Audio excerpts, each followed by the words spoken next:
प्रिय दर्शक बंधु मु जसवंतरणा JR unique study YouTube channel को आपण मानक स्वागत जनाऊँगी। आसतु जानिबा मौर्य साम्राज्यर उत्थान विषय और अशोकंक कलिंग युद्ध विषय। एही मौर्य साम्राज्य प्राचीन इतिहास एक स्वतंत्र परिचय बजाई रखिछि। मगधरे मौर्य वंशर प्रतिष्ठाता किए थिले? मगधरे मौर्य वंशर प्रतिष्ठाता चंद्रगुप्त मौर्य थिले। नंदवंशर शेष राजा धननंदन को पराजित करी मगधरे मौर्य वंश स्थापन करथिले। ख्रीष्टपूर्व 322 रे मगध सिंहासन आरोहण करथिले। प्रथम चंद्रगुप्त राजधानी थिला मगधर पाटलिपुत्र।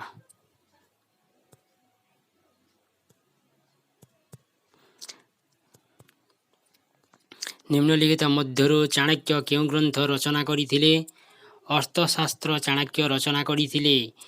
चाणक्य कुटिल शास्त्र बहुत प्रवीण थिले और प्रथम चंद्रगुप्तंकर प्रधानमंत्री और उपदेष्टा मध्य थिले।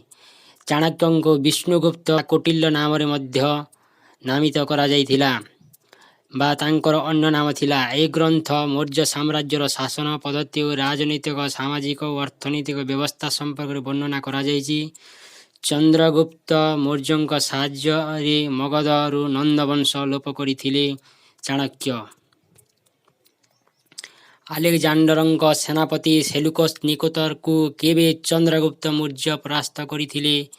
305 ख्रीष्टाब्द रे परास्त करथिले। सेलुकस निकोटरंक राष्ट्रदूत रूपे किए चंद्रगुप्त मौर्यंक दरबार को आसीथिले?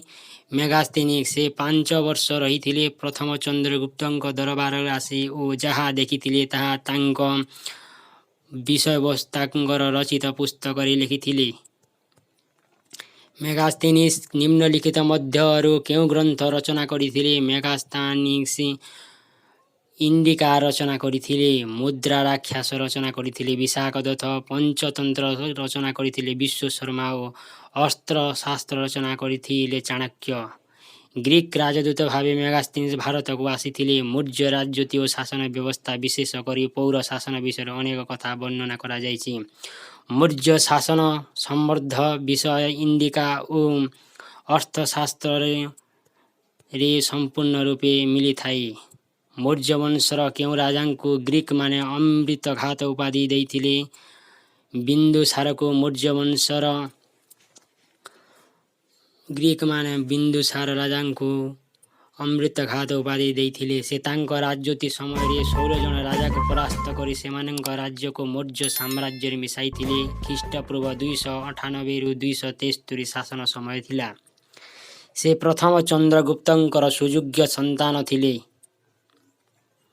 अशोक केबे मौर्य साम्राज्यर शासक होइथिले? अशोक 273 ख्रीष्टाब्द रे बिंदुसारंक परे मौर्य साम्राज्यर शासक होइथिले।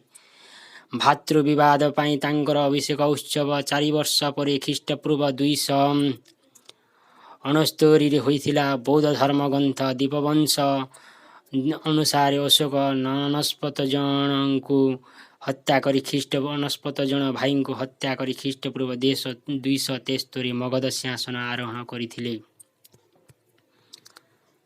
ख्रीष्टपूर्व 273 बिंदुसारंक परे अशोक मौर्य साम्राज्यर शासक होइथिले। अशोक बाल्यकाल निर्भीक साहसी और निष्ठुर थिले। तांक निष्ठुर और भयंकर प्रकृति पाई तांको चंडाशोक बोली कहा जाउथिला। अशोक केउं प्रदेशर प्रादेशिक शासनकर्ता रूपे नियुक्त होइथिले? तक्षशिला और उज्जैन शासनकर्ता रूपे नियुक्त होइथिले। अशोक निष्ठुर प्रकृति पाई ताकू कोण कहा जाउथिला? चंडाशोक नाम रे कहा जाउथिला। अशोक केबे कलिंग आक्रमण करथिले? अशोक 261 ख्रीष्टाब्द रे कलिंग आक्रमण करथिले। कलिंग शक्तिशाली कलिंग बाहिनी भुवनेश्वर दया नदी कूल थिबा धौली पहाड़ निकटस्थ अशोकंक सेनाबाहिनी को प्रतिरोध करथिले। कलिंग सेनार प्रबल पराक्रम सत्वे अशोक सेना निकटरे पराजय वरण करथिले।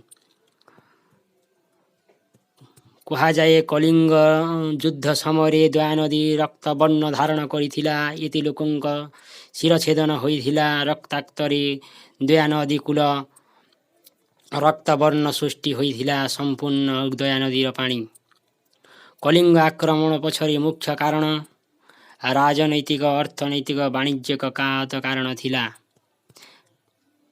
କଳିଙ୍ଗ ରାଜ୍ୟ ବିଷୟରେ କିଛି ତଥ୍ୟ। ସୁବର୍ଣ୍ଣରେଖା ନଦୀଠାରୁ ଗୋଦାବରୀ ନଦୀ ପର୍ଯ୍ୟନ୍ତ ସୁବିସ୍ତ ପୂର୍ବ ସାଗର କୂଳବର୍ତ୍ତୀ ଅଞ୍ଚଳ କଳିଙ୍ଗ ରାଜ୍ୟ ଅନ୍ତର୍ଭୁକ୍ତ ଥିଲା। ଏହା ପ୍ରାଚୀନ ଭାରତର ଏକ ଶକ୍ତିଶାଳୀ ସ୍ୱାଧୀନ ରାଜ୍ୟ ଥିଲା। ସାମରିକ ଦୃଷ୍ଟିକୋଣରୁ କଳିଙ୍ଗ ଏକ ଶକ୍ତିଶାଳୀ ରାଜ୍ୟ ଥିଲା। ଅର୍ଥନୈତିକ ଦୃଷ୍ଟିକୋଣରୁ କଳିଙ୍ଗ ଥିଲା ଏକ ସମୃଦ୍ଧଶାଳୀ ରାଜ୍ୟ।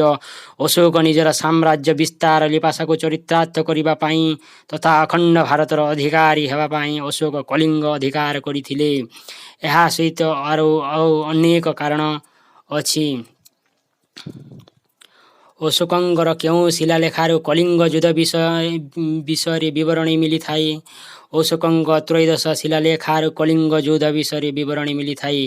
ଏହି ଯୁଦ୍ଧରେ 1,00,000 ଲୋକ ନିହତ ହେଲେ, 1.5 ଲକ୍ଷ ଲୋକ ବନ୍ଦୀ କରାଯାଇଥିଲା। ଏହି ଯୁଦ୍ଧରେ ଅଶୋକ ବିଜୟ ଲାଭ କରିଥିଲେ। କଳିଙ୍ଗ ଯୁଦ୍ଧ ଅଶୋକ ସମ୍ପୂର୍ଣ୍ଣ ଜୀବନଧାରାକୁ ବଦଳାଇ ଦେଇଥିଲା।